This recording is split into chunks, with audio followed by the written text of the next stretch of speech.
Okay, so magandang hapon sa ating lahat, lalo na sa mga nandyan, sa ating mga kapatid.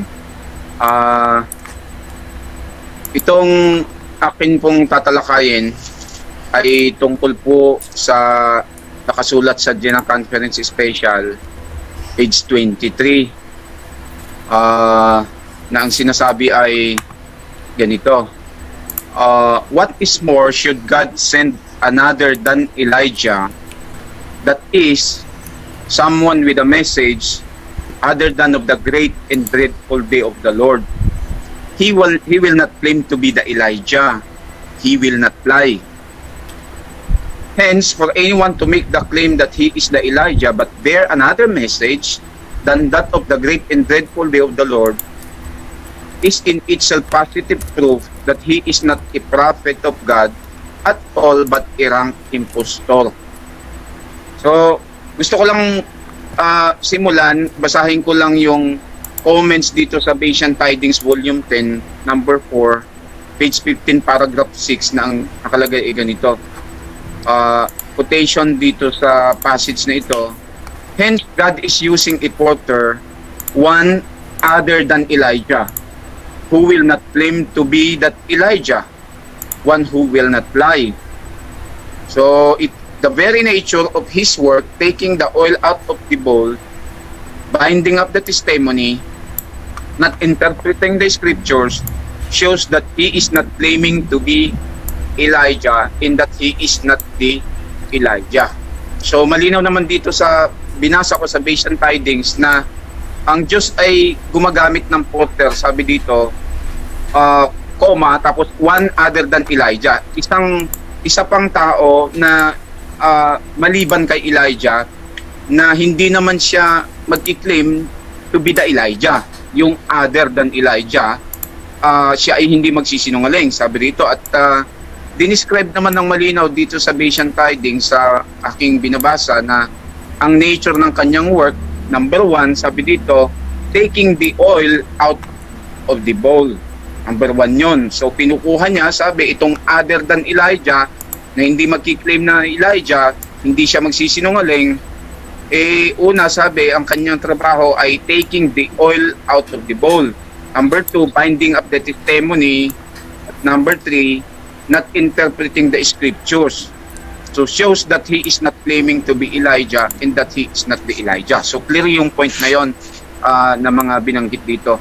Ngayon, ang nais ko lang gamitin dito na rules of interpretation na isa sa mga napakaraming rules of interpretation na nagsisilbing guide dito sa track 3, page 92. Ito ay applicable sa lahat ng pag-aaral sa atin ng mga estudyante ng Biblia, Spirit of Prophecy, lalo na sa RAD. Ang sabi dito sa page 92 ng track 3, never is it right to interpret any scripture isolated from its context. So, sabi dito, hindi kailanman magiging tama na i-interpret o unawain ang anumang bahagi ng kasulatan na hiwalay mula sa kanyang konteksto. Isang sentence lang po ito, sabi, to do so, sapagkat sa paggawa nito, is automatically to do violence to its meaning. Sapagkat kung i-interpret daw natin ng kahit anumang bahagi sa scripture o sa mga tinatawag na mga inspired writings na isolated, ibig sabihin na hiwalay doon sa kanyang konteksto, pag ginawa daw natin ito, sabi dito, ay automatically, ito ay isang violence doon sa kanyang kahulugan. Ano ba ibig sabihin ng context? Kumuha po ako dito sa dictionary. Ang sabi dito ang ibig sabihin ng context, the words that are used with a certain word or phrase and that help to explain its meaning. So ito yung mga salita mga salita na ginamit doon sa isang salita o phrase na katulad ng what is more, kung ano yung sa page 23, na nakakatulong upang explain yung meaning talaga ng isang word. So yun yung context. Ano pa? Sabi dito, the situation in which something happened. Anong sitwasyon doon sa isang bagay kung kailan isinulat, sino ang nagsulat, sino ang kausap, ano ang issue na tinatalakay, o anong suliranin ang sinusolve sa panahon na yon. The group of condition that exists wherein when something happened. Sa Tagalog, tinignan ko sa Tagalog, kaugnay na kahulugan o kasamang kahulugan. So, simulan ko na po yung dito sa based dito sa konteksto sa rules of interpretation na una na ginamit po natin. Ibig sabihin, napakahalaga na makita yung context kasi violence doon sa meaning ng salita kung i-isolate natin yung konteksto. So, i-try ko na tignan yung, i-apply yung sinasabing context. Puntahan ko lang yung... So, una doon sa General Conference Special, ang title po nito ay mahalaga. At saka yung doon sa first page, kung ano po yung sinasabing context para pagdating sa page 23, ano yung magiging conclusion doon o interpretation, kasi sangayon sa ating binasa doon sa track 3, page 92, na nakakatulong, hindi pwedeng maunawaan natin ang isang word o yung isang phrase na hindi natin isasama yung tinatawag na context o ano ba yung issue na pinag-uusapan, ano yung mga salitang kaakibat nun, doon sa mga nakapaligid na mga salita doon. So, puntahan ko yung General Conference Special. Dito po sa una dito sa title po. Dito sa title pa lang makikita po natin, magkakaroon na po tayo dito ng idea kung sino ang kausap dito, sino ang pangunahin na kausap. Dito sa title niya nakalagay dito sa anong page ba ito? Page 3, 1950 General Conference Special. Yun po yung title. Dito sa baba po ng title, this General Conference is special to Seventh-day Adventists resolve the question. Saan patungkol? Sino ang primary concern na sinusulatan nitong particular na aklat na ito ay Seventh-day Adventist. Sabi dito, itong General Conference special na ito ay para, sabi dito, sa Seventh-day Adventist para i-resolve o ibig sabihin i-resolve ay masolusyonan na once and for all yung mga question na binanggit dito na naka-bold pa siya na una, sabi dito, who is the Elijah of today? Number 2, is he to restore all things? Number 3, what to do with offshoots? So una, ang kausap po dito, siyempre, ang nagsasalta rito at sulat ito ni Brother Hotep, pero kailangan nating tandaan na based on sa general principle ng pag-uunawa ng mga salita based doon sa ating binasa, kahit mahalaga yung context, ibig sabihin sino ang kausap. So, na-determine natin kung sino, saan patungkol yung sulat na ito, itong aklat na ito na General Conference Special, ay malinaw na in-specify to Seventh-day Adventist para i-resolve yung mga question na binigit. Okay. So, dito sa bandang baba, paragraph 2, this General Conference here should resolve in every mind once for all. So, sa minsanang na dahilan para ma-resolve na itong General Conference here, sabi dito, the question as to who is who and what is what. Even if you are not one who is personally tormented by the rod, still you should fortify yourself with the facts so you may be able to administer the healing ointment of the truth to those who are suffering from its torments. Baktaw po ako dito sa page 5. Sa page 5 na po tayo. Sabi dito, kinote po ito sa yung Malakay 4, 5, and 6. Hindi ko na lang babasahin. Kinote yung sabi dito, behold, I will send you Elijah the prophet. Yan. Tapos dito sa kanyang comment sa baba, in the light which this prophecy sheds on the subject, no one can possibly escape the conclusion that a prophet, a person is to be sent. Kasi sa panahong ito na isinulat ni Brother Hotep, ay meron ng previous, kasi mababasa natin dito mamaya, second attempt na ito ni Brother Hotep. Isang mahalagang context yun, ibig sabihin na kwento bakit isinulat ito, kasi second attempt na ito, sabi ni Brother Hotep. Ayun, nasa page ano na po tayo, nasa page 5 ng General Conference Special. Dito sa comment niya dito sa General Conference Special, page 5, paragraph 2, dito sa baba, tungkol sa Behold, I will send you Elijah the prophet before the coming of the great and faithful day of the Lord. Ayun, hanggang 6 yun.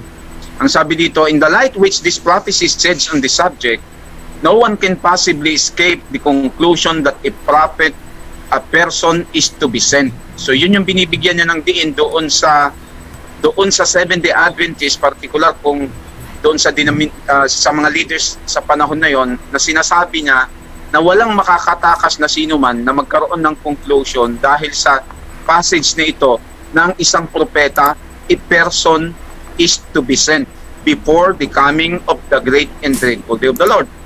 In that thus only can there be a group at dahil dito, pagka merong isinugo na isang prophet or a person, sabi niya, para sa Seventh-day Adventist, particular, o ito yung tinatawag na primary na kung saan ipinapadala ang sulat na ito, ay sinasabi niya dito na, and that thus only can there be a group of people in connection with the Elijah's message. The scripture makes definite, ensure the promise, the time in the work, also the way to our security. So binabanggit dito na ang scripture, sabi, ay meron siyang definite o eksakto at tiyak na pangako ng panahon ng gawain at ganun din ang daan ng ating seguridad sa panahon ng great and dreadful day. Lest as says the Lord, I come and smite the earth with a curse. So dito tayo sa page 6. Mga ilang page lang po ito, tapos babaktaw tayo ng napakalaking page. Talon na po tayo doon sa page 22 at saka 23. So dito po sa page 6 ng General Conference Special,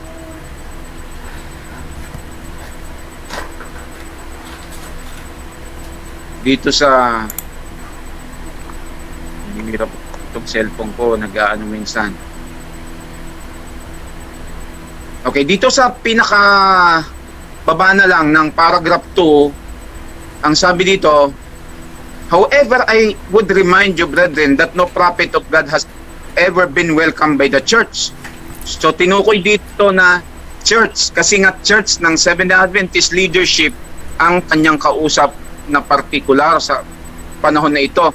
On the contrary, each in his time was rejected, abused, and most of them were martyred by the ones to whom they were sent. So kung saan isinugo, ang sinasabi dito ay talagang ni-reject, in-abuse, minartir pa kung saan isinugo yung mga ipinapadala ng Panginoon. The very ones who were supposed to be serving God, indeed the Lord Himself paid the same price.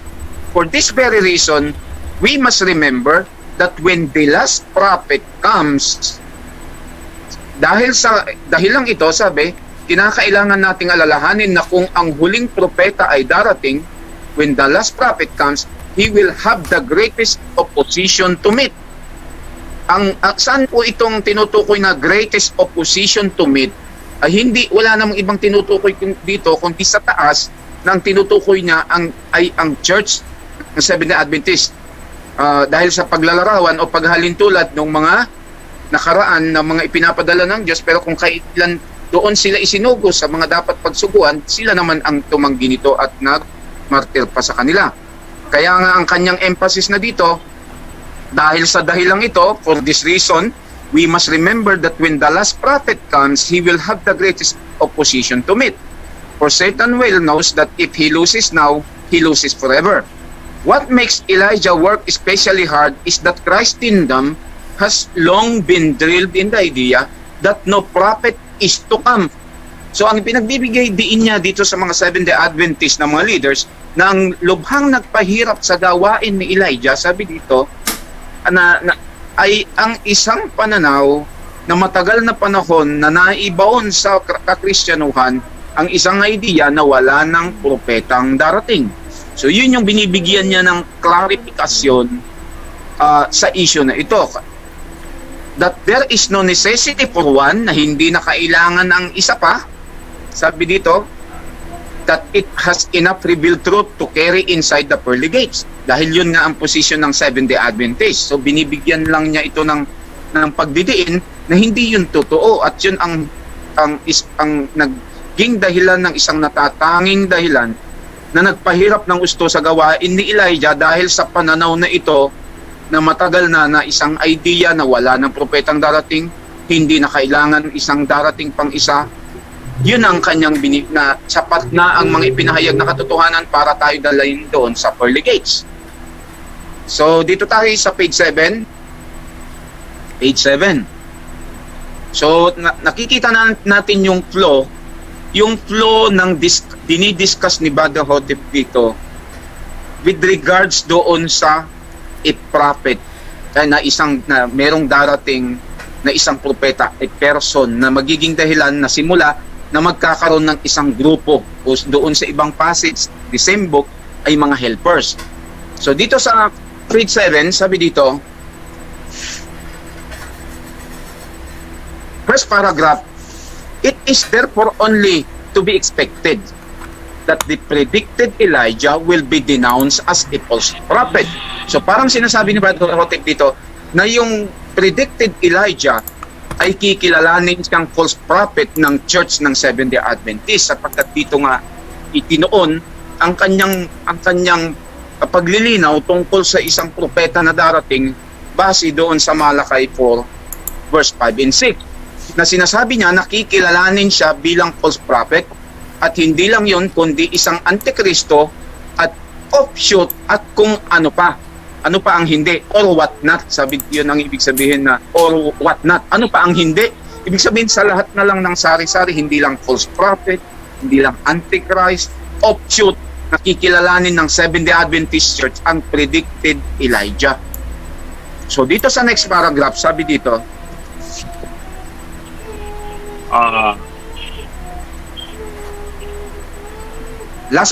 dito sa pinakababa na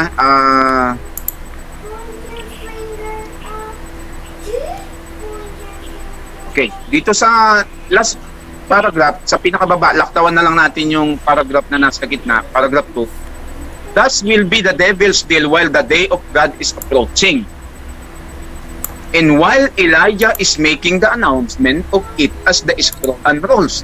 So ang sabi na rito, ang deal, ang pamamaraan ng diablo ay ganun ang kanyang gagawin. Ano yun? Yung nakasulat sa taas na ang Elijah na predicted ay i-denounce siyang false prophet ng Church ng Adventist, magiging antichrist, at the day of God is approaching, yun ang magiging dealing ng devil. Hindi lang yun, habang nag-pronounce o nag-a-announce yung predicted Elijah na darating, yung kanyang announcement ay ganun ang gagawin ng diablo. Pangatlo, and while the prophecies concerning the day of God are being unsealed. So napakahaba nito, itong tatlong tinukoy dito sa last paragraph, na ang gagawin ng diablo, thus will be the devil's deal. Una, while tatlong beses po yung, kung mapapansin niyo dito sa pinakababang paragraph ng page 7 ng General Conference Special, tatlong while yung binanggit dito. Thus will be the devil's deal while the day of God is approaching. Number 2, wala namang number 2, kundi tinukoy lang, and while Elijah is making the announcement of it as the scroll unrolls, and while the prophecies concerning the day of God are being unsealed.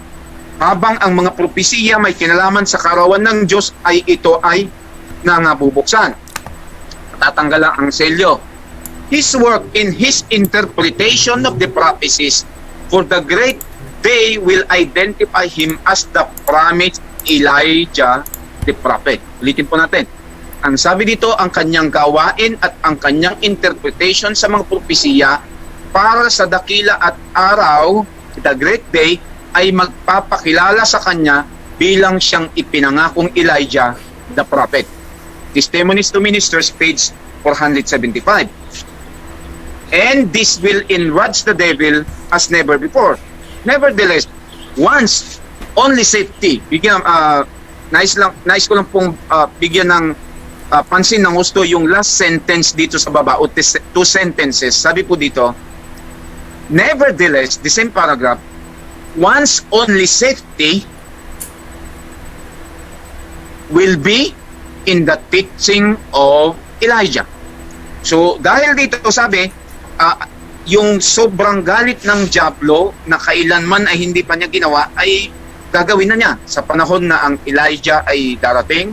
Binanggit habang ang announcement ng Day of God ay na-unsealed, ang mga propesiya, habang ang Day of God ay approaching, habang ang Elijah is making the announcement of it as the scroll unrolls. So, ngayon, pagkatapos na in-state itong tatlong mga bagay na ito, sabi dito na ito ang magiging dahilan na sobrang galit ng Diablo na kailanman ay hindi siya nagkaroon ng ganitong klaseng galit. Kaya yung sumunod na statement, nevertheless, one's only safety, ang tangi lamang merong safety, yung iba yung kaligtasan yung ligtas na kalagayan ay isang natatangi lamang para sa isang tao will be in the teaching of Elijah. Ang ay doon lamang sa turo ni Elijah. Sabi dito, for there will be no other voice of timely truth and authority to whom one may turn. So ang kaligtasan lang ng tangi ng isang tao ay doon lang sa teaching ng Elijah, sapagkat sabi dito wala nang iba pang mga tinig ng timely truth and authority. Binanggit po yung dalawa dito na timely truth, wala nang other voice para sa timely truth, and authority na para sa isang tao na magbigay siya ng pansin, to whom one may turn. Kaya nga ang diin niya dito, the only safety will be in the teaching of Elijah. Ibig sabihin, implied truth na binabanggit dito na pag merong other voice na nagkiklaim na merong timely truth siya in authority, ibig sabihin, hindi nakaklasify siya dito sa hindi na siya dapat bigyan ng pansin sapagkat siya ay hindi totoo. Sabi dito sa passage na ito, ulitin natin, nevertheless, one's only safety will be in the teaching of Elijah. For there will be no other voice, hindi na magkakaroon ng iba pang tinig of timely truth and authority to whom one may turn. Dito sa last sentence, sa the same paragraph, any others, ang anumang iba pang mga tinig na magkiklaim meron siyang voice, merong timely truth in authority liban kay Elijah sa kanyang teaching, ang sabi dito, any others will lead their victims blindfolded into perdition. Ang kanilang mga biktima ay dadalhin na natakpan ng kanilang mga mata, bulag, na dadalhin sa kapahamakan. Yung other voice of timely truth and authority, sapagkat sinabi dito na there will be no other voice except Brother Romel, safety to the teaching of Elijah. Okay? Brother Romel, anong panahon po yan yung 7? Nevertheless, one's only safety will be in the teaching of Elijah, for there will be no other voice. Kasi ang nakalagay po dun sa taas, previous yung binasa mo po kanina, just to make clarification lang po, no? Kasi ang nakalagay po diyan, binanggit mo po yung word na while, no? Tatlong beses po yan. While the day of God is approaching, while Elijah is making announcement, so that is when Elijah was there. And sunod, his work and his interpretation, so yung interpretation, so nalaman po natin, those things happened nung nandun si Elijah, when Elijah was present. Maliban na lang dun sa sinabi, thus will be the devil's deal while the day of God is approaching. The day of God is approaching. So nandun lang po, yun lang po yung wala tayo, no? So yun lang po. Tapos yung sabi mo po dito, sabi banda dito, so saan pong event yung sinasabi po dito sa nevertheless? Kasi so, nakalagay po dito, while dito sa taas kasi binabanggit dito na yung his work in his interpretation of the prophecies for the great day. In-specify yung about the great day. Alam naman natin ng pinag-uusapan na dito, mamaya madadaanan natin ito at alam naman natin bilang mga Rod believer itong Malakay chapter 4, 5, and 6 na nag-identify sa kanya bilang isang promised Elijah the prophet. Pero ang malinaw dito, magkasabay kasi itong tinukoy, yung mga binanggit mo dito na tatlo, na while nabinasa natin, while the day of God approaching, while the Elijah making the announcement, ganun yata, nasa anong page na yun. Tapos number 3, yung habang ang scroll ay nai-unfold at saka yung na-unsealed yung mga prophecies concerning the day. So, dito sa baba, binigyan na siya ng diin sapagkat wala namang ibang tema dito na issue na pinag-uusapan na naihahalo liban doon sa pagdidiin ni Brother Hotep na merong isang tinatawag na propeta, a person, a predicted Elijah, a promised Elijah na darating. At yun ay tatanggihan ng church. Yun yung flow ng yung tinatawag na context o pinag-uusapan. Sino ang nagsulat? Si Brother Hotep. Sino ang kausap? Tinukoy to the Seventh-day Adventist. Ano ang i-resolve tungkol kay Elijah? So yun yung ano ang title? General Conference Special kasi para sa General Conference. So yun yung tinatawag na konteksto na never it is right kailan doon sa track 3 page 92, hindi kailanman magiging tama na ma-interpret natin ang salita kung ating i-isolate, hindi gagamitin yung tinatawag na context doon sa mga salita na mga dapat na para maintindihan natin yung kwento kasi yung nag-uusap, sino ang kausap, ano ang problemang sinusolve.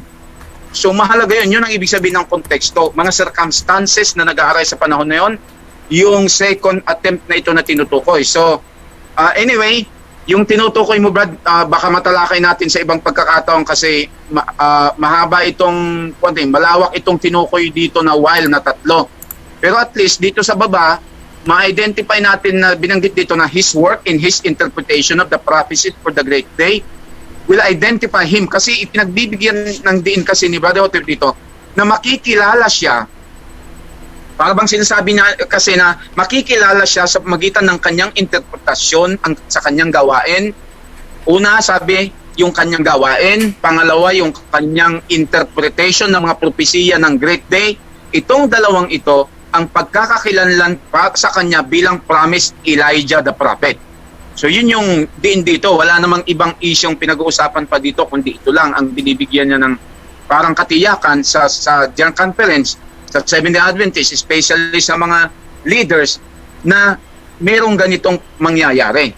Kaya dito sa baba sabi, nevertheless, kaya ang sinasabi niya, ang tangi lamang kaligtasan, the only safety, will be in the teaching of Elijah, for there will be no other voice of timely truth. Wala nang mga other voice. Kapag ka may lumitaw na other voice, hindi pa natin pinag-uusapan naman ang let them be invasion kasi wala namang issue tungkol dito. So, hindi ko naman ini-imply ito.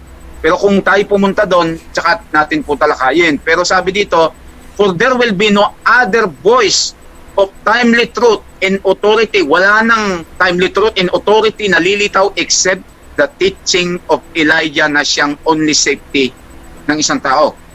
At sabi dito, any others, kung sakaling merong lumitaw na other voice except the teaching of Elijah, ang sabi dito, kaya binibigyan ko po ng din ito, dahil meron pong itong direct connection kung paano natin iintindihin kasi malapit na nating baktawan yung napakahabang mga pages kasi ang kinote lang ni Brother Hotep dito na napakahaba, yung kung ano ang ibig sabihin ng Great Day, ginamit niya, kinote niya yung Joel 2 chapter 3, babaktawan na natin yon at pupunta na tayo doon sa pagkatapos doon sa page 22 at saka 23 in connection dito sa pinag-uusapan na ito doon sa kung paano natin intindihin katulad nung sinabi kung paano gamitin yung rules of interpretation na yung context ay mahalaga sa pag-uunawa ng mga words and phrase. Okay. Sabi na dito, Kuya, kung sakaling merong iba na mag-claim na merong timely truth,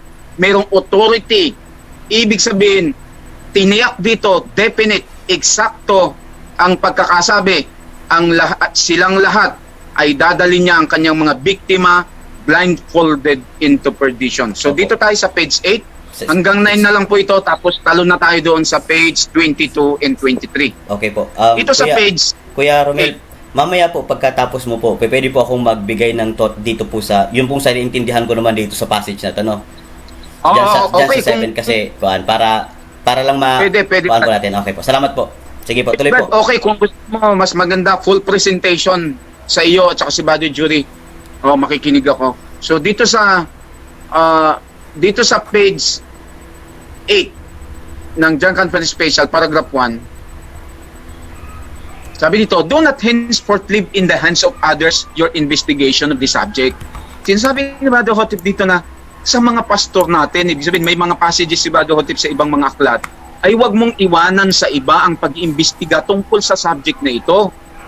Ibig sabihin, wag maniwala basta doon sa mga pastor kung ano ang sinabi. Implied yun at merong direct statement sa ibang mga passages. Kasi merong problem, merong issue na sinusolve si Brother Hotep dito, kaya napakahalaga nung context. Kasi maliligaw, sabi dito, kung hindi natin gamitin, ay ito'y isang violence to its meaning.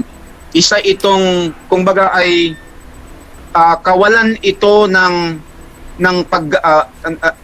karapatan ng paggamit doon sa mga interpretasyon ng mga word and phrases. So sabi dito, after hearing the evidences, kasi nga doon para sa kanila yon sa mga leaders, you alone in the closet of prayer and with the aid of the Spirit can determine whether the Elijah has come or whether he is yet to come.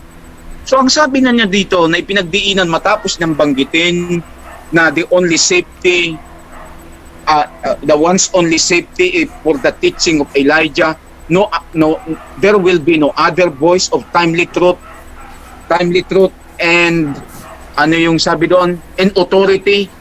At kung merong other voices, lahat ng kanyang mga victims ay dadalhin into perdition. Tiyak yung pagkaka-state doon. Definite siya. Exact. So ngayon, sabi dito, kung dahil ganito kaselan itong issue na ito, sinabi niya na pagka merong other voice, parang yung sinabi na pag hindi niya pinaniwalaan ang Elijah, the promised Elijah, ibig sabihin, at merong mga other voice na inyong paniniwalaan dyan sa Seventh-day Adventist, na ang mga leaders, kung magsasabi sila na, ay, kwan yan, offshoot yan, ay, yan ay antichrist yan, ay, offshoot yan, and what is not, ano pa bang hindi? Kung paniniwalaan nyo yung mga yan, sabi, ang gawin ninyo, sabi niya, wag nyong iwanan sa kamay ng iba ang pag-iimbestiga ng subject na ito. After hearing the evidences, pagkatapos na mapakinggan ng mga ebidensya, ikaw lamang sa iyong closet of prayer, sa iyong panalangin at sa tulong ng Espiritu ay madidetermine mo whether kung itong si Elijah ay dumating, whether he is yet to come o siya'y darating. So ito yung problem na sinusolve noon kasi mahalaga ito sa kasi na page 23 yung ating pinag-uusapan, pero kung hindi natin tignan yung mga preceding na mga the same subject naman, iisang aklat ito na tinatalakay, General Conference Special. So ang tendency, violence to its meaning, ibig sabihin, mamimis-applied natin kung hindi natin makita itong mga punto nito hanggang doon sa page 23, hanggang doon sa mga following verses pa ng after ng page 23. So sinabi na dito na, dito sa sumunod na paragraph, do not forget that the message which he proclaimed will in itself bear the divine credential. Meron siyang divine credential. Kung baga, meron siyang authority na galing sa langit. Huwag nating kalimutan, sabi dito, of truth, divine credential of truth, in that no priest or prelate can decide for you who the Elijah may or may not be.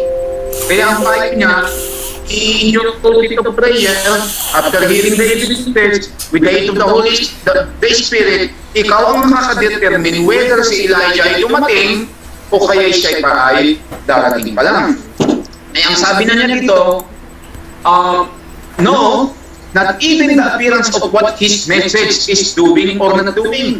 Hindi rin yung, hindi ka walang priest or prelate, yung mga leaders ng religion, can decide for you na magdi-decide para sa iyo kung sino si Elijah at kung sino ang hindi. No, not even the appearance of what his message is doing or not doing, kahit na ang tingin sa mensahe na ginagawa niya o sa mga hindi niya ginagawa, ay hindi yan ang magpapagaransya kung sino si Elijah at kung sino ang hindi si Elijah, or whether it is prospering or disintegrating. Kahit pa sabihin na parang hindi naman sila dumadami o konti naman sila, hindi naman lumalago, hindi yun ang dahilan. Sabi ni Brother Otip dito, can be taken as evidence that God is in it. Neither can numbers of adherents, hindi rin doon sa mga bilang ng mga tagasunod dito, for such has never signified Christ at any time.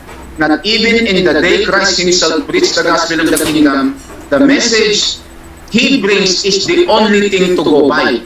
Ang importante ang tingnan yung merit ng tinatawag na truth, because it is truth. Merong passage si Brother Otip na pag inunawa natin ang ang katotohanan on the basis, on the merit of because it is truth. Hindi dahil sa magulo naman sila, nag-aaway naman sila, o konti naman sila, o kung ano pang mga dahilan, sabi ni Brother Otip dito. So dito sa last paragraph dito sa page 8, and since the enemy cannot get around the truth, so dahil ang kaaway ay wala na siyang magagawa doon sa katotohanan, ano ang kanyang gagawin? Sabi, he does all he can to blacken character. Kaya nga marami sa atin, kung ang hindi na iwasan, character assassination. Ibig sabihin, yung mga past na kasaysayan ng tao, yun na yung binibigay. Kaya nga si Brother Otip, merong isang nilinaw niya doon sa symbolic code, na bakit nag-asawa siya ng hindi, ano ba yung pagkakasabi doon, nasa symbolic code yun eh, yung linarify niya na issue na ginamit niya din si Moses na Ethiopian ng kanyang napangasawa na naging question kila Aaron at saka kay Miriam. Ganon din si Joseph nang napangasawa niya ay isang idolaters na anak ng Egyptian priest. So, tinarify niya yung pag-asawa din niya kay Florence sa panahon na ito. So, mayroong mga black in the character ang gagawin to pick flaws in personalities. So, pupulot ang gagawin niyang Diablo kapag wala siyang magagawa sa katotohanan. All he can to blacken the character, to pick flaws, yung mga karumihan, diferensya ng mga personalidad. The prophet's message, sabi dito, nandito na po ako sa pinakababang paragraph ng page 8, paragraph 3. Ang sabi, the prophet's message nevertheless cannot be judged by the behavior of its professor. Napakahalagang punto ito na ang mensahe ng propeta kailanman o hindi makaka-epekto na i-judge sapagkat kung yung nagdadala ay yung dahil sa kanyang ugali. Hindi yon, sabi, hindi mo mag-judge doon sa behavior ng propeta, kundi yung doon sa kanyang message. Tapos sabi, for even the apostles, bakit? For even the apostles misconducted themselves before the ascension of Christ, sapagkat maging ang mga apostolis na ginamit ng Diyos. Kaya ang punto niya dito kasi, huwag tumingin sa ugali, doon sa background, kung ano man ang nangyari kay Brother Otip, kasi yun na ang binibigyan niya ng din dito. Kasi may mga inilalabas sa mga panahon na yan, kung mga assassination tungkol doon sa kanyang karakter. Sabi dito, sapagkat maging ang mga apostoles, yung salitang misconducted ay pangit na salita ito, yung pangit na ugali. Maging ang mga apostoles ay hindi, may mga masasamang ugali sa kanilang sarili bago ang ascension ni Kristo. The multitude too that followed Moses was anything but exemplary. Kahit sa panahon ni Moses, in fact, in many instances, they were disgraceful. Yung mga follower ni Moses, doon sa mga sumunod sa kanya, mga walang utang na loob, mga walang pagpapahalaga, disgraceful. And the holy men of God who wrote the scripture were faulty men. Pinagbibigay din dito ni Brother Otip na i-search nyo ang truth, hindi based doon sa karakter ng professor ng nagdadala, doon sa kanyang behavior, sapagkat kung gano'n ang magiging paraan ng pagsisiyasat natin Alalahanin natin, sabi dito, na dinidiin niya na maging ang mga apostoles bago yung ascension ni Christ ay they misconducted themselves. Maging yung mga multitude sa mga sumama kay Moses ay sila ay disgraceful. Number 3, maging ang mga holy men of God na sumulat ng scripture, sila ay mga faulty men. Dito sa last two sentences, even Moses himself was not faultless. Dito po sa conclusion sa baba, regardless, yung salitang regardless, kahit ano pa, though he was still Moses, and this was the only message in movement for the day. So, binibigyan na ng halintulad na kahit pa si Moses ay hindi siya faultless. May mga kamalian siya. Regardless, kahit ano pang klaseng ugali meron, yung behavior ni Moses sa panahon na yan pero sabi dito, siya pa rin si Moses at siya pa rin ang tanging mensahe at movement for the day. Ano ang implication dito na tinutukoy?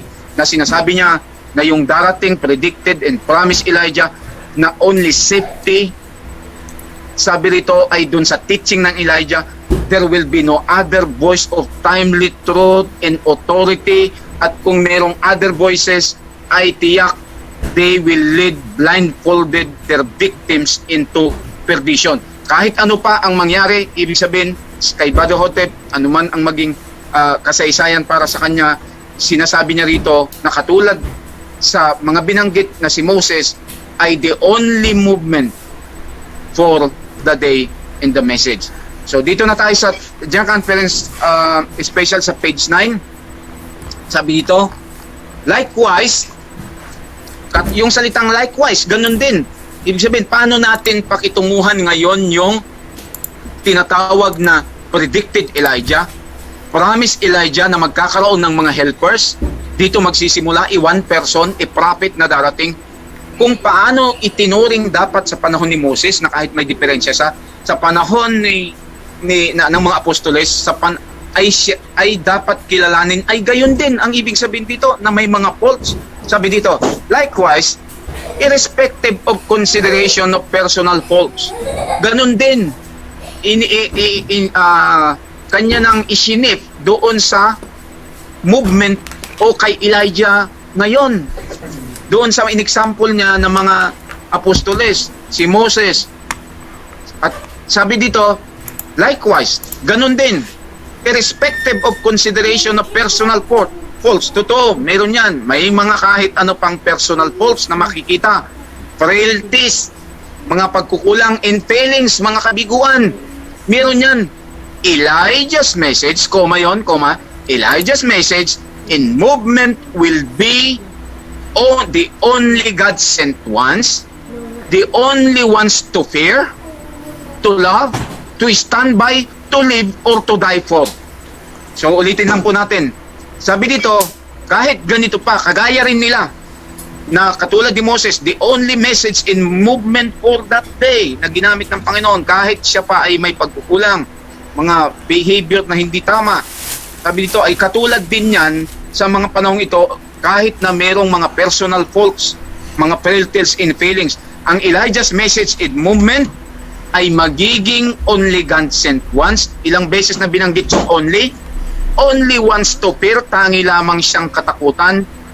Number 3, tangi lamang siyang ibigin, tangi lamang siyang tayuan, tangi lang siyang ikasabuhay, to live, at tangi lang siyang ikamatayan. Ang ganda ng pagkakasabi kasi sa English Elijah's message in movement will be the only God sent ones, the only ones to fear, to love, to stand by, to live, or to die for. No, there will be no other shield when heavens opens and the storm breaks in all its dread fury upon the world to unavoidably pour down its lethal lightning from the skies. Wala nang iba, no other shield, kundi ito lang Elijah's movement, Elijah's message is movement na tangi lamang na isinugo ng Diyos, the only ones to fear, to love, to stand by, to live, or to die for, sapagkat wala nang iba na shield kapag ang kalangitan ay ibinukas ang kanyang nakakatakot na dread fury, na yung kakilakilabot na galit sa sanlibutan. Hindi maiiwasan na ibubuhos yung lethal lightnings from the sky. There will be no other shield, sabi dito, except the Elijah's message in his movement. Finally, for what other purpose could any right-thinking mind suppose the Lord would send His prophet, if not for them to give ear to Him? Sa katapos-tapusan, sabi dito, ano bang dahilan sa isang merong tamang pag-iisip? Sabi dito, na ang Diyos ay bakit niya ipapadala ang kanyang propeta kung hindi para siya ay pakinggan, that they might thereby survive the great and dreadful day of the Lord, para sila ay makasurvive para sa kakilakilabot na karawan ng Panginoon. For what else indeed could the Lord have made a record of prophecy and promise of His last day prophet? Bakit, sabi niya, bakit meron pa na talagang ang Panginoon ay gumawa ng isang record ng propesiya, ng isang pangako ng kanyang last day prophet? Ponder this, brethren, think it through. Sabi, pakaisipin nyo ito ng husto, mga kapatid, pag-isipan nyo ito ng husto. Last prophet, the last day prophet, na last message and last movement, na the only shield, tanging tanggulan lang, pagka ibinukas na ng kalangitan, ang ang tinatawag na great in yung fury na tinukoy doon, dread fury. Pag na-break na yon, yung storm na yon, doon sa mundo, yung lethal lightnings from the skies, ay doon lamang sa Elijah's message and movement. Then too, no one should forget that when sa mga Adventist na tinukoy ito, na mga tayo naman, wag nating alalahanin, wag nating kalimutan, nung bago tayo naging Adventist, sabi, nag-join sa church, hindi naman natin tinanong na hilingin muna yung approval ng ating former minister. Ang ibig sabihin ni Brother Otip dito, kung sisiya sa atin nito ang message na ito, wag niyong hingin yung approval ng mga minister, na kung sabihin nila na ito ay offshoot, antichrist, at kung ano-ano pa, ay sabi dito, wag katulad lang yan nung tayo ay naging Adventist. Kung ako ay Katoliko, ibig sabihin kung saan mang pananampalataya, mga former ministers, bago naging Adventist, hindi naman tayo humingi ng approval. Neither does he join the church because of a large membership or well-behaved people, but because he knows he has heard the truth as revealed by the spirit of prophecy itself. So nakumbinsi tayo sa Seventh-day Adventist, sabi niya na hindi naman dahil ang mga tao dito ay mga well-behaved, kundi nagpa-member tayo, hindi dahil large ang membership, kundi nakita natin na narinig natin ang truth, ang katotohanan na ipinahayag sa magitan ng espiritu ng propesiya. Since it was in pursuing this wise course, ang sabi ni Brother dito, ito ay ganito din ang dapat nating sundan na paraan kung paano tayo hindi umingi ng approval sa ating mga former na mga minister bago tayo nag Seventh-day Adventist ay nagpa-member naman tayo. Ganun din dapat ang i-apply natin, sabi dito. Since it was in pursuing this wise course, isang wise course ito, isang marunong, isang tamang paraan, that any of us ever came to accept the prophet in the message, so must it still be if we are to know and to receive Elijah. So parehas din ang pamaran dapat. Therefore, as never before, we should pray. Kung na ito, baktawan na natin ito. Page. Dito na po ako sa, talon na po ako doon sa page 22. Andito na po yung climax. Pero bago po yun, dito sa page 10, ang sabi dito sa first paragraph, I am confident that you, brethren, ang kinakausap niya dito, ulitin natin sa context, sa kwento, sinong kausap to the Seventh-day Adventists, particularly mga leaders, pero sinasabihan niya ang mga members na rin dito dahil ito ay second attempt. I am confident that you, brethren, are convinced of the sole truth of what we have considered thus far. Ako ay kumpiyansa, mga kapatid, na makumbinsi kayo sa isang solidong katotohanan kung ano yung ating mga ikonsidera na mga tinalakay sa taas, na mga doon sa mga passages na nasa taas. And now is proceeding further, at ngayon ay tayo ay magpo-proceed further ng mas maabante pa. I am sure too, tiyak ko din, it will be agreed that if our spiritual vision is clear to discern the time in which Elijah is to appear, then we shall have less trouble discovering the true answers to the rest of our questions. So ang sabi niya dito, dahil tayo na ay lalaot na, sabi niya, proceeding further, natitiyak ko, sabi niya rito, kung ang ating mga spiritual vision ay clear, madidiscern natin kung ano yung time, yung panahon, kung kailan si Elijah ay darating, at magkakaroon na tayo ng mga less trouble, madidiscover kung ano yung true answer doon sa mga rest of our question. Kasi nga ang sinusolve dito na question ay yung si Elijah. Siya ba ay isang person? Siya ba ay tinalakay dito sa ibang mga passage na ito na tungkol sa the test bite, at doon sa first page sa baba ng title, yun yung mga nire-resolve na question. Ngayon sabi dito, important as it is, however, to keep in mind the time in which to expect Elijah is before the coming of the great and dreadful day of the Lord. Ngayon, sabi dito, bago ko pumunta na doon sa last paragraph na po ito at pupunta na po ako sa page 22 in connection sa 23, kasi hindi po natin maintindihan kailanman ang page 23 kung hindi natin mabibigyan ito ng pansin, at lalo na yung page 22 bago yung in another than Elijah. Important as it is, however, to keep in mind the time in which to expect. Paragraph 2, last paragraph ng page 10. Elijah is before the coming of the great and dreadful day of the Lord. Yet just this knowledge alone is insufficient. Pero ang kalamang ito ay hindi sapat. Sabi dito na mahalaga, sabi dito na sa ating pag-iisip kung ano yung panahon na asahan natin na si Elijah ay darating bago yung great and dreadful day of the Lord. Pero itong kaalamang ito ay hindi sapat. To know when and what the great and dreadful day itself is all important. So, mahalaga ito pero kulang ito. Ang mahalaga, sabi pa, ang all important ay kailangan malaman natin when, kailan, at what, ano, ang great and dreadful day itself. Ano yung kakilakilabot na araw ng Panginoon mismo, kung ano yon, is all important. Without this, kung wala ito, itong knowledge na ito, who could possibly discern Elijah when he should come? Walang sino man na posible na madidiscern kung si Elijah ay kailan siya darating, kung hindi raw maklalaman kung when and what the great and dreadful day itself, kung ano itong knowledge na ito. That this knowledge not escape us, inspiration is at pains again to locate the day through Malachi's prophecy.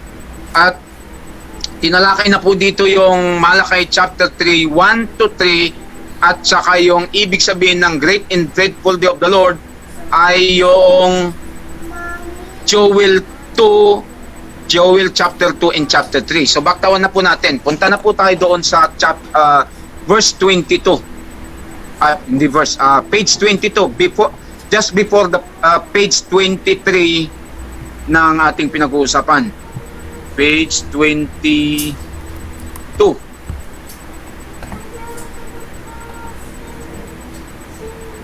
Okay, nakita nyo na, Brad Jury? Sige po. Sige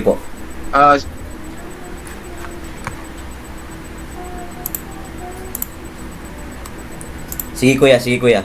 Dinig po namin. Okay. So nasa page 22 na tayo.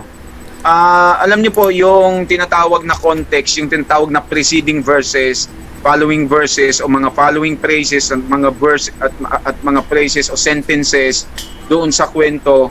Ang sabi doon sa ating rules of interpretation na galing sa RAD, never it is right na maunawaan natin, hindi kailanman natin maunawaan ng tama ang isang word or phrase na i-isolate natin ang context.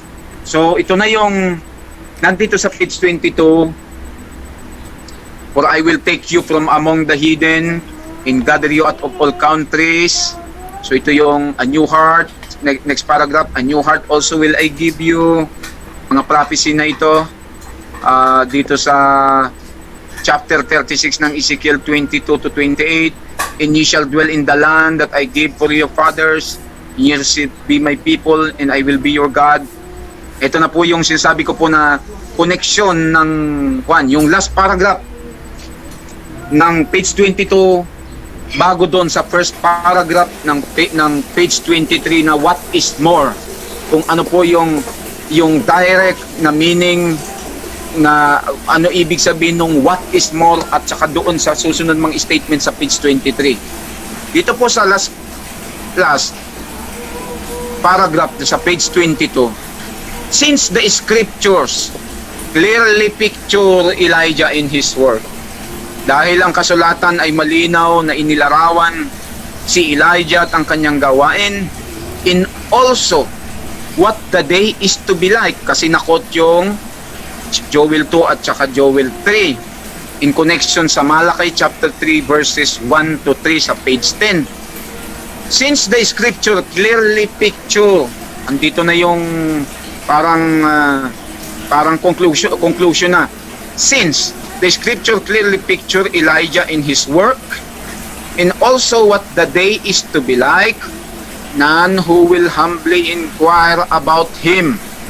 So wala nang na dapat sabi, dahil malinaw na isinalarawan na si Elijah ang kanyang gawain, at maging ang kung ano ang kagaya ng kaarawan ng Diyos, yung tinatawag na great and dreadful day of the Lord, ay wala nang hindi dapat mag-inquire o magsiyasat na may kapakumbabaan tungkol sa kanya, about him in his work, in need to guess or to be in the dark concerning either his identity or his mission. So wala na, dahil clear na niya, clear ang work, clear ang kung paano siya darating, ano yung kanyang work.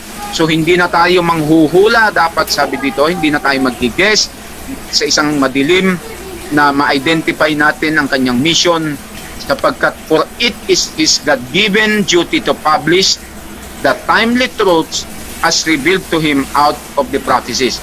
And so, all who are willing and obedient will have no trouble recognizing him in his message.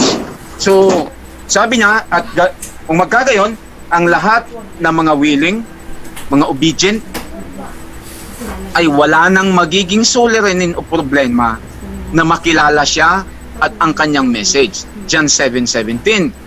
Dito sa last two sentences o last sentence, they will know that anyone who comes with a message other than the message found in the prophecies concerning the great and dreadful day of the Lord is not the promised Elijah.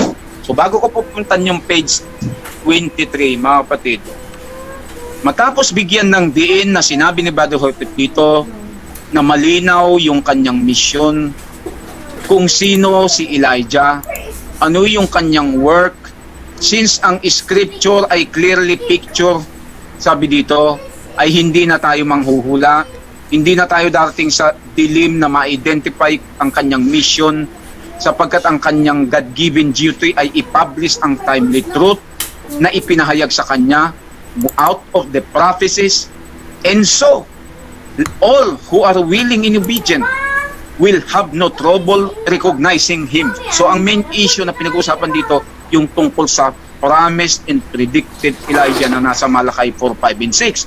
Ngayon, ang idininya dito, just before page 23, ang connection nito ay napakaganda. They will know, malalaman nila na ang sinuman na darating na merong isang mensahe other than the message found in the prophecies. Malalaman nila na kung meron man na sino man na darating na merong isang mensahe na iba sa mensahe na masusumpungan sa mga propesiya, may kinalaman sa great and dreadful day of the Lord, is not the promised Elijah. So, kung ang kanyang kung meron mang darating at ang kanyang message ay other than the message ng great and dreadful day of the Lord, hindi siya sa Elijah. So, puntahan po tayo dito sa atin pong mismong passages na ginagamit. What is more? Alam niyo po yung salitang what is more, in connection doon po sa context na title ng aklat, ni-resolve, kanino ipinadala ang aklat, ano ang question na nire-resolve, ano ang problem na nag-arise, base sa based dito, pagka sinabing what is more, dito tayo nagkaroon po ng malaking pagkakaiba. Yung salitang what is more, ang salitang ito, kung susubukan natin, hindi ko pa naman sinubukan, pero inintindi ko kasi ito based doon sa mga iba pang mga other rules of interpretation na galing sa rad. What is more? Ano pa? Yung ang ibig sabihin ng ano pa, kung bakit pa? So ang sagot doon, hindi na. Ang what is more? Iba, ano pa? Yun ang Tagalog noon eh. Ano pa? Ibig sabihin, ano pa na siya ay magpapadala pa ng ibang Elijah, ng iba bukod kay Elijah na ang message ay other than the message of Elijah concerning the great and dreadful day of the Lord, na hindi siya yung promised Elijah. So bakit pa ako magpapadala ng iba? Yun yung connection doon sa page 22. Okay, pastahin na natin yung tuloy po. Sabi dito, what is more? Should God send another than Elijah? Ano pa? Ibig sabihin, hindi na kailangan. Yun ang sagot dito na implied. What is more? Should God send another than Elijah? Ano pa? Na ang Diyos ay magsusugo siya ng iba kaysa kay Elijah, na siyang, that is, na isang tao, someone, na merong isang mensahe na other than of the great and dreadful day of the Lord, na iba ang kanyang mensahe ay hindi iba doon sa great and dreadful day of the Lord.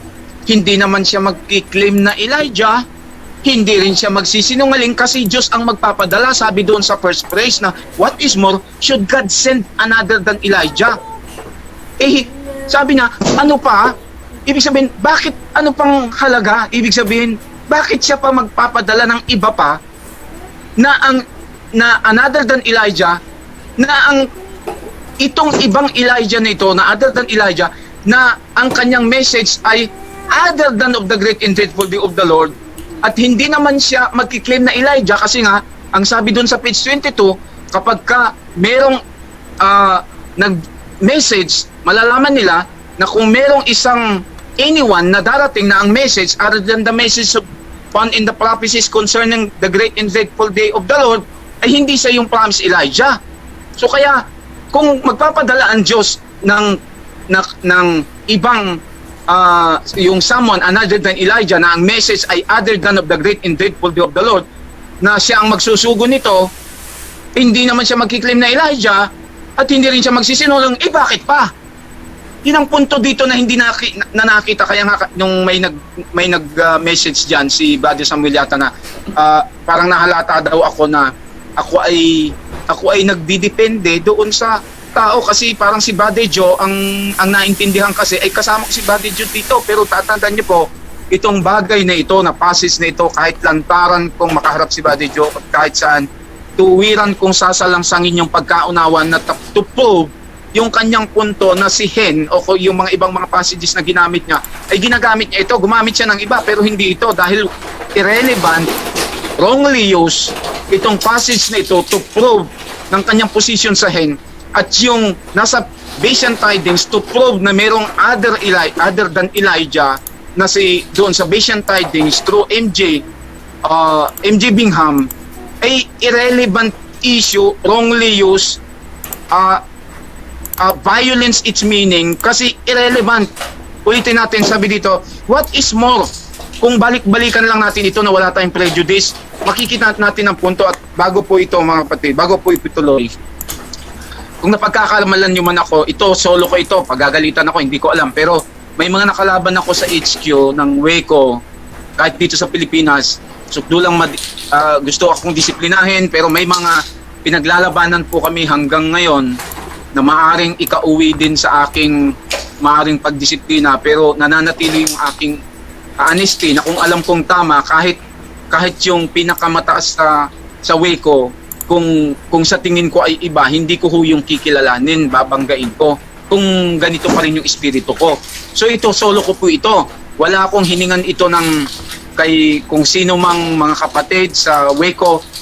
Sarili ko po itong, ibig sabihin kong sarili ko, yung aking devotion sa pag-aaral ng salita, especially ng RAD, at in connection sa maraming mga rules of interpretation ng RAD, ay ito yung aking posisyon.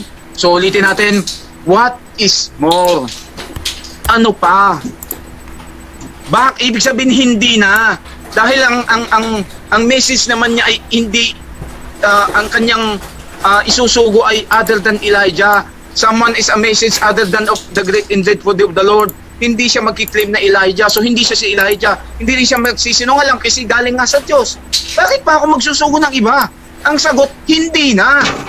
Yun ang thought ng words, ng mga phrases, ng mga sentences in connection mula doon sa page. Kaya napakahalaga mga kapatid, nabasahin natin, particular itong issue na ito, magmula doon sa title, General Conference Special, para saan? To the Seventh-day Adventist, to resolve the question na tinukoy doon sa baba. Sino ang mga kausap?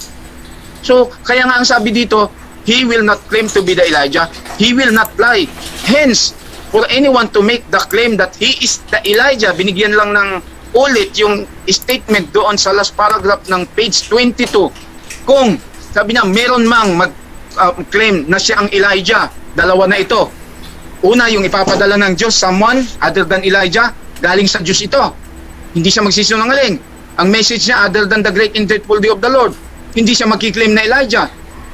Pangalawa, sabi dito, hence, for anyone, kung merong isa o sino man, to make the claim, baliktad naman ito, magkiklaim na siya yung Elijah.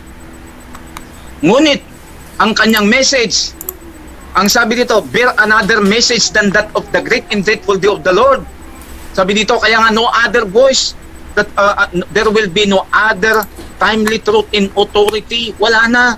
Sabi dito, the Lord in itself positive proof that He is not a prophet of God at all. So hindi siya propeta ng Diyos kung merong magkiklaim. Pangatlo, ano po yung binanggit dito? But a rank impostor, isa siyang impostor.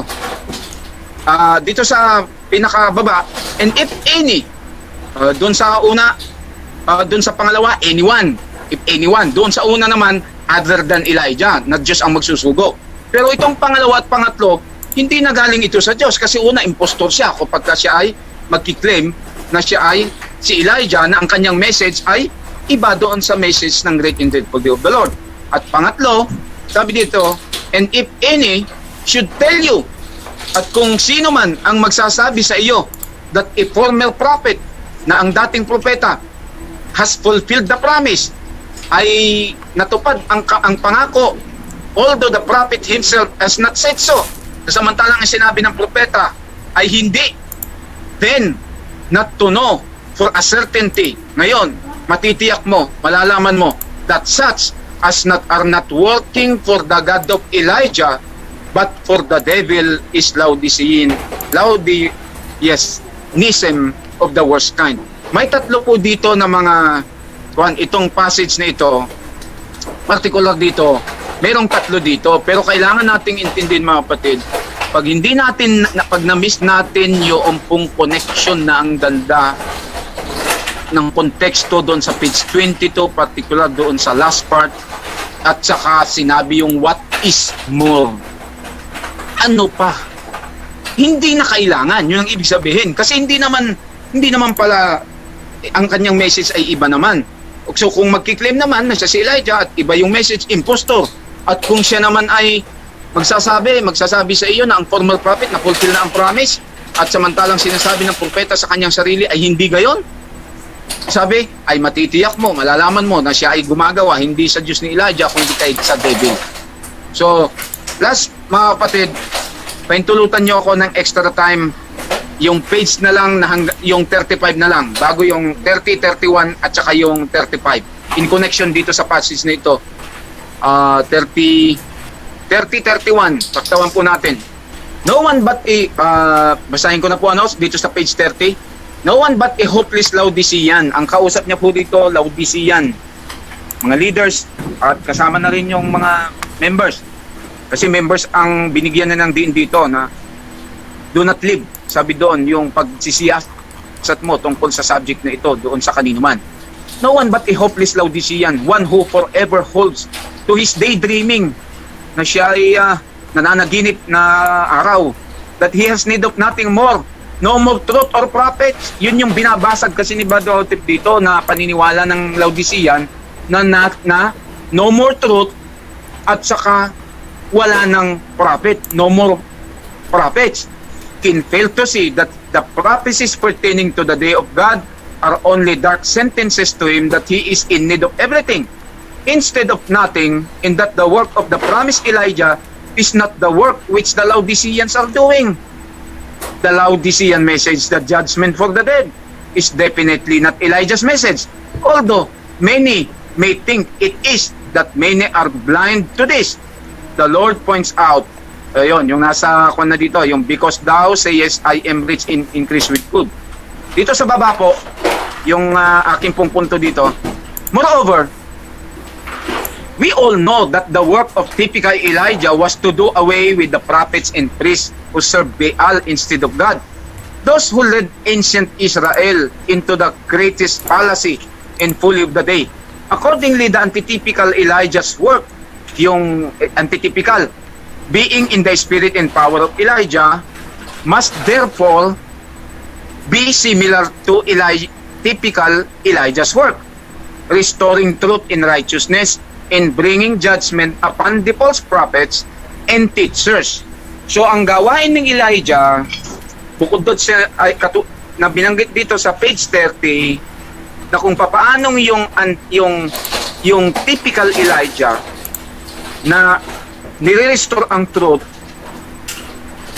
at ang katwiran at nagdadala ng kahatulan sa mga false prophets and teachers, ay gayon din sa Elijah na antitype. Yun ang punto niya po dito. Ulitin natin na accordingly, the antitypical Elijah's work, being in the spirit and power of Elijah, typical Elijah, must therefore, kinakailangan ay gayon din, be similar to typical Elijah's work. Ano yun? Una, i-restore ang katotohanan at katwiran at magdadala ng kahatulan sa mga false prophets and teachers. So, dinalawa na po dito, hindi lang mga prophets, kundi mga teachers. May mga nagkiklaim na mga teachers na hindi man nagkiklaim na propeta, pero kung siya ay inspired na teachers, sabi dito, mga false prophets and teachers in the antitypical day, which in itself is the separating of the chaff from the wheat, the work of the judgment of the living. Second to the last, mga kapatid, dito sa page 30, tapos isa-sum up ko na doon sa page 35, balik ako doon sa page 23. So dito sa page 31, sabi dito, page 31 ng General Conference, special, ganun din pong aklat. The substantial weight of evidence, yung napakabigat na ebidensya na maliwanag ng kasulatan on the subject, sa subject na ito ng tinatawag na predicted or promised Elijah na darating ang kanyang mission, ang kanyang work, hindi na mapagkakamalan sapagkat inilatag na malinaw. Have amassed to this point as I am again confident, impressed the discerning one, that he is here face to face with God's solemn truth. Impress the discerning one that he is here, na siya narito face to face with God's solemn truth for these closing hours of probationary time. All such who have unbiasedly taught, ang lahat na magkakaroon ng unbiased, yung pantay na pag-iisip, their way through the subject. May subject na pinag-uusapan na main, at merong main na mga personalidad o grupo na pinatutungkulan. Walang iba kundi ang Seventh-day Adventist, the Laodicean. This far will surely continue on now through the next part to prove all things hold fast that which is good. Now the question, nasa page 31 na po tayo, tapos na tayo dun sa 23 na pinaka passage na ginagamit ng marami po sa atin. Now the question, is the ancient Elijah, the prophet Elijah himself to reappear? Yun ang issue na pinag-uusapan dito na clear ni Brother Hotep. Ang tanong, sabi dito, yung bang dati na Elijah na propeta sa kanyang sarili ay darating ulit siya mismo? Pangalawa, or is some other, o meron pang iba having the same spirit and power to take his place? O meron bang iba na katulad na espiritu at kapangyarihan na kukunin ng kanyang lugar? So yun yung tanong dito.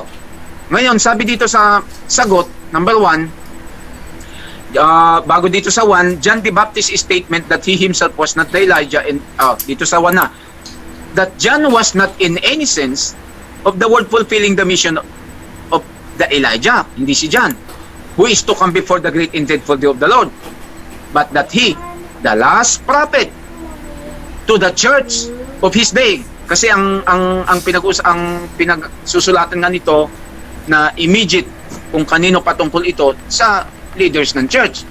Sabi dito, who is to come before the great and dreadful day of the Lord, but that he, kundi siya, na bilang huling propeta sa iglesia sa kanyang panahon, simply came in the spirit and power of Elijah to prepare the way for the Lord first advent. Yun yung Elijah na una. Ngayon, ano yung nilinaw niya? Yung Elijah ngayon. Yung Elijah, sabi niya na una, si John na tinukoy dito na Elijah ay siyang last prophet sa church of his day before the first advent of Christ. Siya yung tinutukoy niya ay si John, ay kung papaanong gayon na inihanda ang iglesia sa kanyang panahon na siyang huling propeta ng iglesia bago yung first advent. Malinaw po yung pagkakasabi dito, yung first advent, to prepare the way for the Lord's first advent. So, ay gayon din, it is that the Elijah of the great and dreadful day of the Lord. So gayon din, ang Elijah ng dakila at kakilakilabot na araw ng Panginoon, the last prophet to the church of this day, comes, darating in the same spirit, sa kahalintulad na espiritu at power, to prepare the way for the Lord's second advent. So, mga kapatid, hindi naman tayo nag-uusap about sa porter pa, pero dito, prophet ang pinag-uusapan, na hanggang saan yung duration ng work ni John.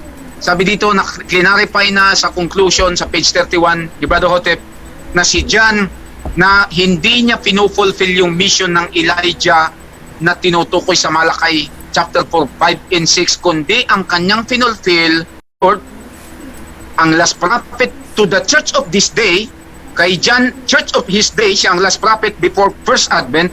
Si Brother Hotep naman ay siyang tinatawag na last prophet of the church of this day naman, na ay comes in the same spirit and power, na yung parallelism na ginamit kay John the Baptist na ang duration ng kanyang work preparation until the first advent, na ganun din ang sabi dito na ang Elijah to this day, today, the last prophet of the church of this day, ang kanyang gawain o duration o hangganan ng kanyang gawain ay to prepare the way for the Lord's second advent.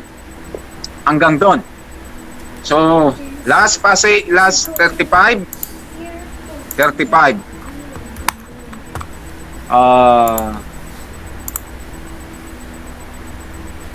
Okay, second paragraph na lang po.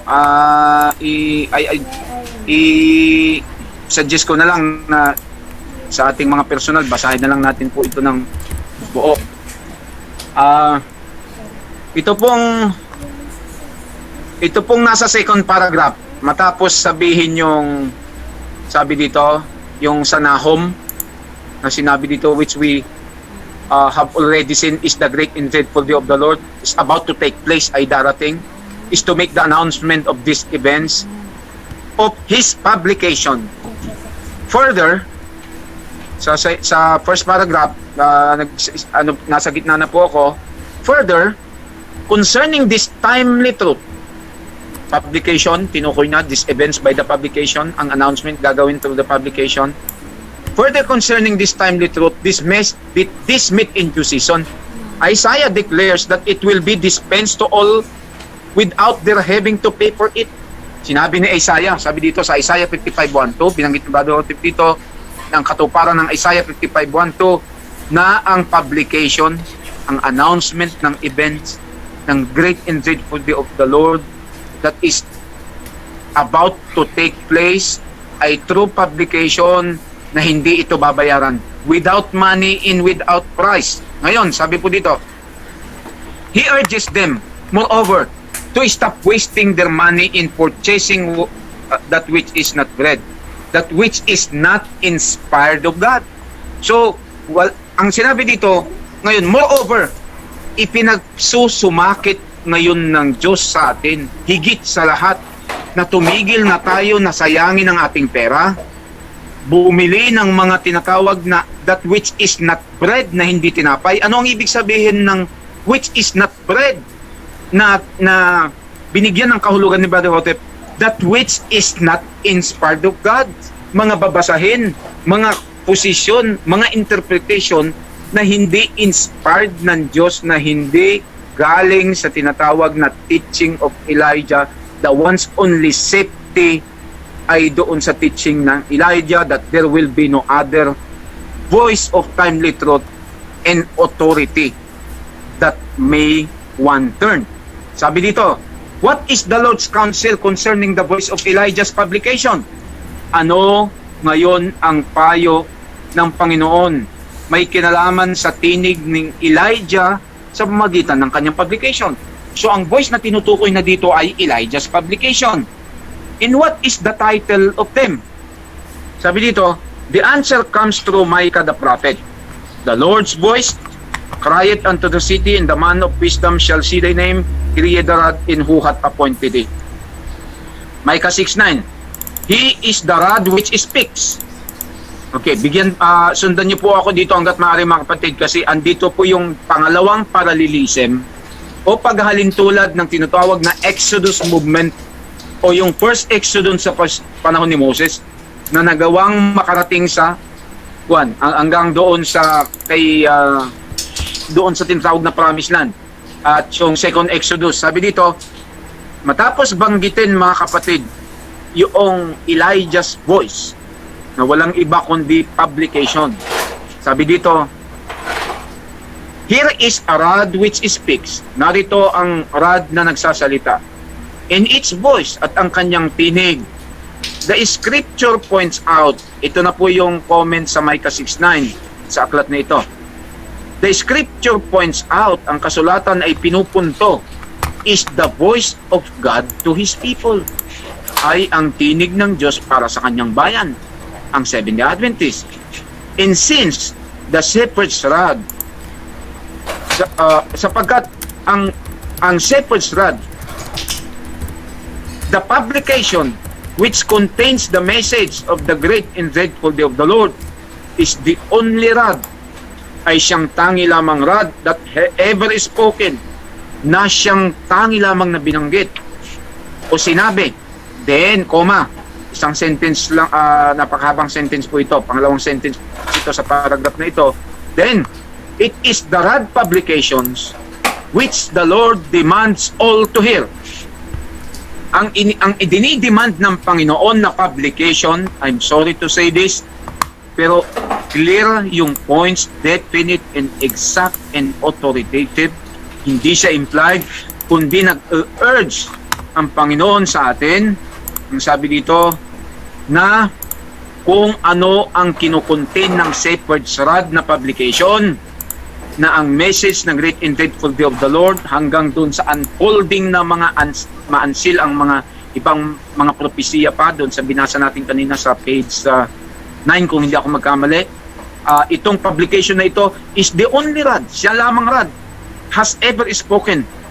Kung magkagayon, so anong gagawin natin? Ibig sabihin, kung magkagayon, the only rod. Then it is the rod publication which the Lord demands all to hear. So hindi na lang bagamat immediate ang tinutukoy nito ay ang Laodicea ng Seventh-day Adventist kasama ang mga members. Ibig sabihin sa lahat ng mga Seventh-day Adventist, ang immediate context nito dahil sa mga Laodicean, ang tangi lamang na dapat bigyan ng pansin ang rod publication ay nagdidemand ang Panginoon na para sa lahat na ito ay pakinggan. Anong publication? Rod publication. No other timely truth, no other authoritative o authority na other voice na magsasabi, sapagkat tiniyak din doon sa binasa natin sa page 10 na ang lahat ng kanyang, ay doon sa page 22, hindi ako magkamali, o page 9 or 10, na ang lahat ng kanyang victims will lead blindfolded, sabi, into perdition. Kaya ang demands ng Panginoon, rod publication, only the rod publication, no other publication, other voices, other publication surely will lead to perdition, their victims blindfolded. So sabi dito, is the only rod that has ever spoken, then it is the rod publication which the Lord demands all to hear. Kung titingnan natin yung salitang demand, ay talagang yon ang ipinag-uutos, yun ang hinihingi ng Diyos para sa bawat isa, na ang bigyan natin ng pansin. Wag na yung ibang tinapay. Sabi dito, ang implication nito, mga kapatid, pag merong lumabas na mga publication except na doon sa rod na publication, ang sabi dito ay katulad siya doon sa bandang taas, the same page ng page 35, na other publication na hindi ito klaseng tinapay na dapat nating bilhin na sinasabi ng Panginoon, o doon sa page 34 na sinasabing ito ay uninspired kapag ka other publication. Hindi natin dapat bigyan ng pansin. Sabi dito, then it is the rod publication which the Lord demands all to hear. Some may call the publications offshoot. Sasabihin ng mga Seventh-day Adventist, ang publication ng rod, huwag niyong basahin, offshoot ito, impostor ito, kung ano-ano pa, antikristo ito, ang publication ng rod. Pero ang demand ng Diyos, ang Lord, ang Panginoon nang nagdidemand, all to hear, the only publication ay ang rod publication. Pero kahit some may call the publication offshoot, hindi man natin tinatawag yon, kahit anong grupo ng Davidian, hindi naman natin tinatawag na offshoot ang rod publication. Pero still, ang demand ng Panginoon na dapat natin pakinggan ay rod publication. Some may call the publication offshoot, others may call them rubbish, but the Lord titles them the rod, and His counsel is that we hear its voice. In truth, since the rod is a symbol of authority, simbolo siya ng kapangyarihan, karapatan, correction, deliverance. Tatlo yung binanggit dito, ang rod ay symbol ng authority, correction, and deliverance. Then, what other title could more fittingly signify that it is to deliver the penitent and do away with the impenitent? So wala na, kundi ito lang mga title na ito. It was the shepherd's rod that preached ancient Israel, and the Lord has chosen the shepherd's rod. Dito na po tayo sa last sentence. Sabi dito, ang tungkod ng pastol o yung shepherd's rod sa panahon ng ancient Israel ang nagpalaya sa kanila sa Ehipto. Ang Panginoon ay pinili ang shepherd's rod upang i-deliver ang modern Israel. It was a rod that led the first Exodus. Yung rod na ito sa panahon ng ancient Israel, siya ang, sabi dito, it was a rod, yung rod, sa pamagitan ng rod na nagdala sa kanila doon sa first Exodus, and it is now seen, at ito ngayon din ay nanakita na ang rod is making ready to lead the second Exodus.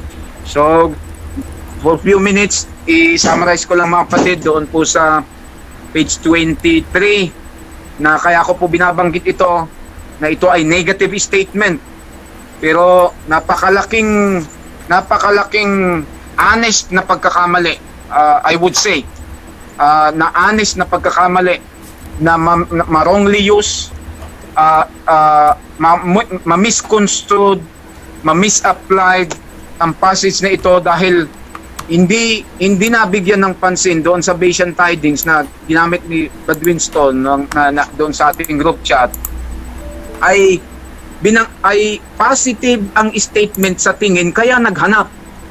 Dahil ang pagkaintindi dito sa passage na ito na merong darating other than Elijah, kasi Diyos ang magsusugo, hindi siya magkiklaim na Elijah, hindi rin siya magsisinungaling. Ang kanyang message ay hindi yung great and dreadful day of the Lord.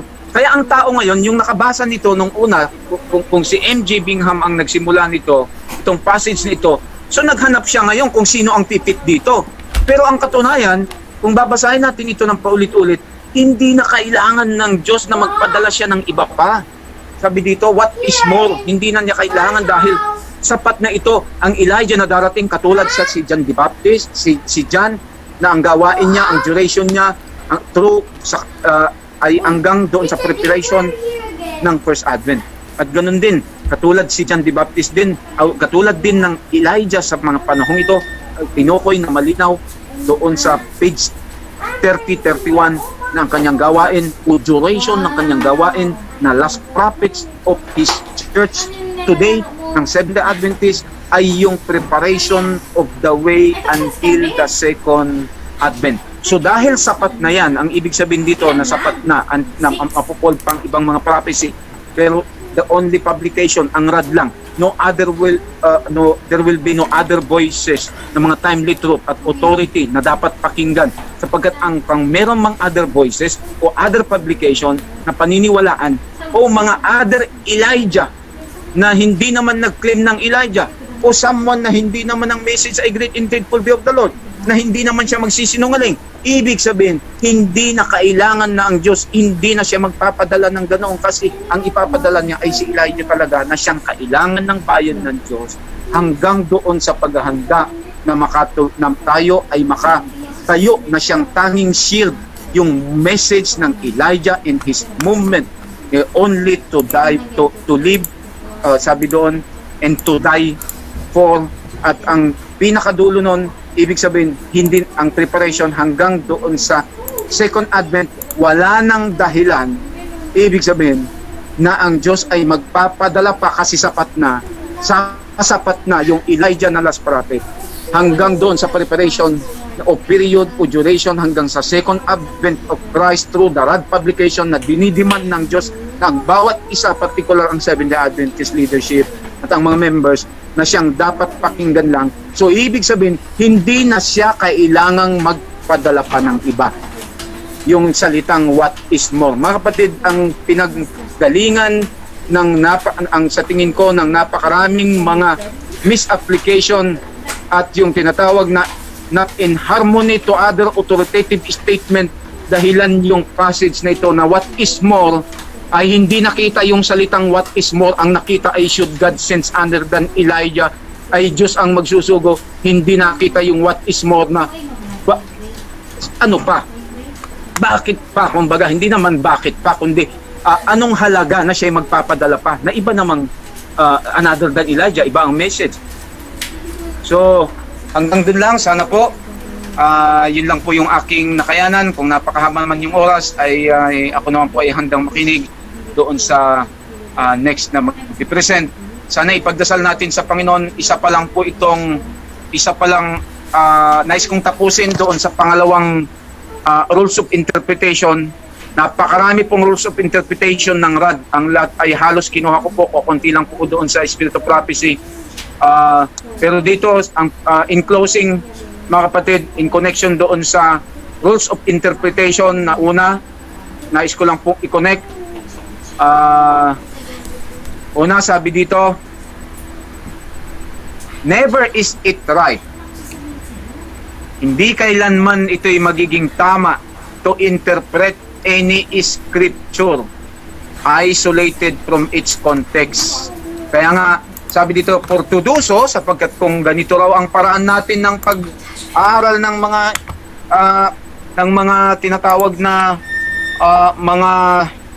yung scripture o anumang mga literary documents o mga written na mga word, ang kapag ginawa natin ito, automatically, ang mangyayari, violence to its meaning. Ibig sabihin, misapplication, misconstrued, at napakarami pang mga tinatawag na diminishing, sabi sa RAD, enlargement, na i-enlarge na natin doon sa true meaning ng authoritative statement kasi nga yung context. Kaya pinasimulan ko po, title, kanino ipinadala, anong sinusolve na problema, hanggang doon sa pinakadulo, hanggang saan ang duration, last prophet, hanggang doon, sapat na ito, kaya hindi na kailangan ng iba pa na other than Elijah. Kaya yung dito sa pangalawa po na rules of interpretation, based dito po sa pinag-uusapan natin, dito po sa 3SC, Symbolic Code, number 1, page 9, paragraph 5, ay ganito po. A conclusion which is based upon a single citation. Madalas na nagagamit ito ni Brother Joe. Ang isang conclusion na ang pinagbatayan ay ang isa lamang na citation, single citation. Katulad ng page 23 ng General Conference Special, single citation lang yon. Pero kung magkaroon tayo ng conclusion sa isang single citation, ano man ang ating pinag-uusapan, a conclusion which is based upon a single citation, though the passage be ever so plain, maging ang passage ay napakaliwanag, parang ang linaw naman. Pero ano ang rules of interpretation? But which conclusion cannot be harmonized with every other authoritative statement on the same subject is not a safe and honest rule of interpretation. Ulitin po natin mga kapatid, ang isang conclusion na ang pinagbatayan lang ay isang single citation, katulad ng page 23 lang, kung yun lang ang binasa, hindi binasa yung buo ng kwento at saka iba pang mga passages. Sabi dito, magkagayon man ang passage ay napakaliwanag. Isang sentence lang po itong rules of interpretation na ito. Ngunit kung itong conclusion na ito na plain, na based sa single citation, na maliwanag siya, ngunit ang conclusion na ito ay hindi siya maiaayon sa bawat iba pang mga authoritative statement. Ibig sabihin, hindi siya implied, hindi siya implication lang, kundi sa iba pang mga authoritative statement, mapagkakatiwalaan, ibig sabihin, definite, eksakto siya, hindi mo siya kailangang intindihin. Kung ito ay hindi, itong conclusion na ito na maliwanag, na single citation, kung hindi ito umaayon sa iba pang mga authoritative statement. Hello, sorry. Naka-off po kasi mic ko. Nag-on ako ng mic kapag magsasalita para hindi maririnig. Para hindi nyo naririnig yung hindi nyo naririnig yung ibang salita. So, Brother Tera, I suggest na total, yun na yung best ko.